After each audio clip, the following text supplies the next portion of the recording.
শিল্পীদেরকে রাজনীতি থেকে দূরে থাকা উচিত, সেটাই আমি বলবো। গত সরকারের আমল থেকে এটা তৈরি হয়েছে। তো এটা নিয়ে আমি আসলে মন্তব্য করতে এটা তো একটা রাজনৈতিক বিষয়। আমিও তো ভোট দিই।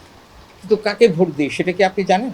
জানবেন না। যে খেলোয়াড়দেরও তো একই শিল্পীদের মতোই হওয়া উচিত, তাই না? রাজনীতি পরিহার করে চলা উচিত। তারা করতে পারে নাই।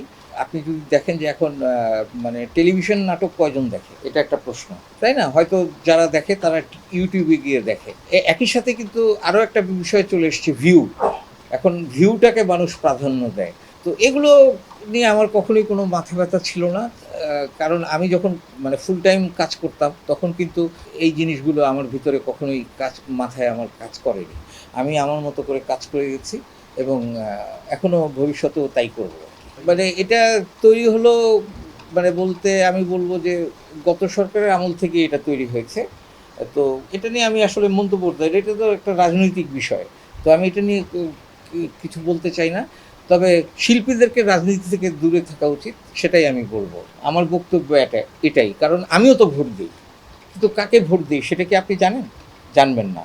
তো সেটাই হচ্ছে একজন মানুষের, এটা শুধু শিল্পী না, প্রত্যেকের ক্ষেত্রে এটা বজায় থাকা উচিত যে আপনি কোন দলের প্রতি আপনার সাপোর্ট আছে, কোন দলের প্রতি আপনার সাপোর্ট নাই। এটা আপনি কখনোই আসলে প্রকাশ্যে শিল্পীদের কখনো আলোচনা করা উচিত না। স্পোর্টসের দৃষ্টিভঙ্গি থেকে করাটা ঠিক হচ্ছে না।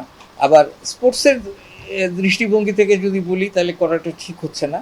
আবার রাজনীতির প্রসঙ্গে বলতে গেলে আমি কোনো কথা কিন্তু রাজনীতিতে যুক্ত হয়েছে এই জন্য। ওই যে আমি বললাম যে খেলোয়াড়দেরও তো একই শিল্পীদের মতোই হওয়া উচিত, তাই না? রাজনীতি পরিহার করে চলা উচিত। তারা করতে পারে নাই। সেজন্য এখন তারা তাদের ফলাফলটা ভোগ করছে। এখন কি তার সেই ফর্মটা আছে? এই যে LPLটা শেষ হলো, সেখানে তো আমরা দেখলাম সাকিবকে। তো সেখানে তো আমরা তাকে সেরকম কোনো উল্লেখযোগ্য পারফরমেন্স করতে দেখিনি। তো আর এখন বাংলাদেশ দল অনেক এগিয়ে গেছে। বাংলাদেশ দলে এখন অনেক উদীয়মান খেলোয়াড় আছে। আপনার রীতিমতো কোচকে বা সিলেক্টরদেরকে দ্বিধায় পড়তে হয় যে কাকে বাদ দিয়ে কাকে নেব।